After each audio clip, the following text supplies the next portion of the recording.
Shalom Bapak Ibu yang diberkati dan dikasihi Tuhan. Selamat hari Minggu. Hari ini tanggal 3 Mei 2026. Kita masih dalam pembahasan seminggu bersama Zimri pada hari yang ketiga. Dan renungan hari ini berjudul Licik. Kita membaca firman Tuhan dari 1 Raja-Raja 16 ayat 9 bagian B sampai 10.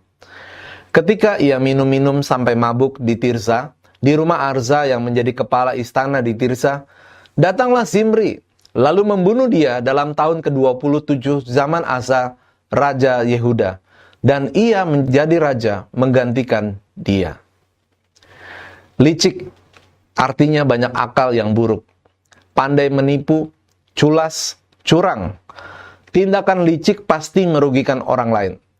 Raja Zimri adalah orang yang licik. Kelicikan Raja Zimri terlihat dalam 3 hal berikut.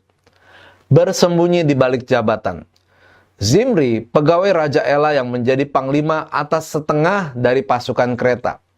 Kemungkinan besar Zimri dan satu orang lain lagi yang tidak disebutkan namanya di sini adalah komandan kavaleri. Di dalam Targum tercatat mengenai jabatan Zimri demikian. Salah satu dari 2 nakoda atau kapten kereta perang. Walaupun hanya panglima atas setengah pasukan kereta, tetapi ini merupakan jabatan yang tinggi dan prestisius. Dialah yang mengatur setengah kereta perang militernya dan orang-orang yang mengoperasikannya. Sedangkan kereta-kereta untuk mengangkut barang-barang kebutuhan logistik diserahkan kepada orang-orang yang lebih rendah kedudukannya. Artinya, Zimri berada di ring 1 pemerintahan Raja Ela. Sudah pasti Raja Ela percaya kepada Zimri dan tidak menaruh rasa curiga kepadanya. Perhatikan Amsal 3 ayat 29 berkata, "Janganlah merencanakan kejahatan terhadap sesamamu, sedangkan tanpa curiga ia tinggal bersama-sama dengan engkau." Namun apa yang terjadi? Ternyata Zimri tidak bisa dipercaya. Dia bersembunyi di balik jabatannya untuk merencanakan kudeta berdarah. Itulah yang membuat kita layak memberikan julukan kepadanya sebagai orang yang licik. Mengadakan persepakatan. Memang tidak disebutkan dengan siapa Zimri mengadakan persepakatan.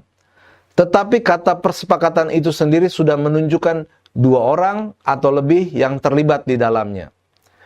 Mungkin saja kepala istana terlibat dalam persepakatan tersebut. Dan mungkin dia yang telah mengatur pesta minum di rumahnya untuk tujuan jahat itu. Alkitab tidak menyebutkan bahwa kepala istana itu melarikan diri ketika Zimri datang untuk membunuh Raja Ela. Tidak juga dijelaskan bahwa dia melindungi raja. Siapapun orang itu, dia bersama dengan Zimri telah bertindak licik. Tidak gentleman.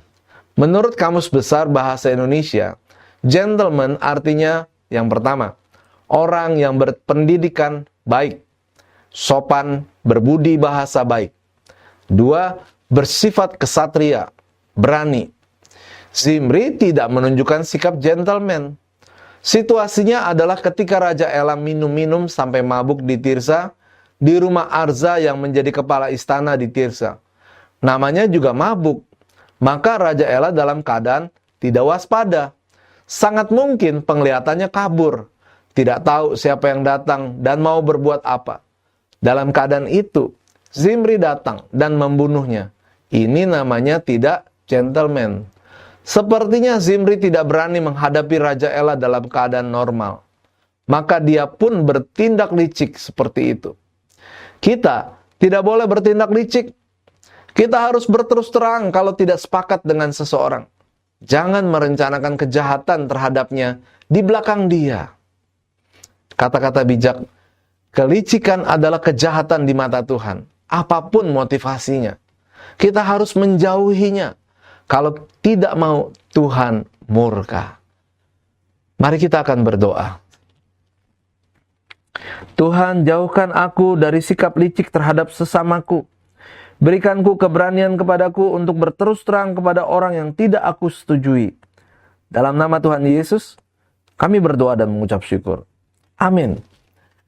Puji Tuhan, silakan bagikan renungan Mana Sorgawi ini kepada teman dan sahabat yang lain, agar mereka juga bisa merenungkan firman Tuhan hari ini. Tuhan Yesus memberkati.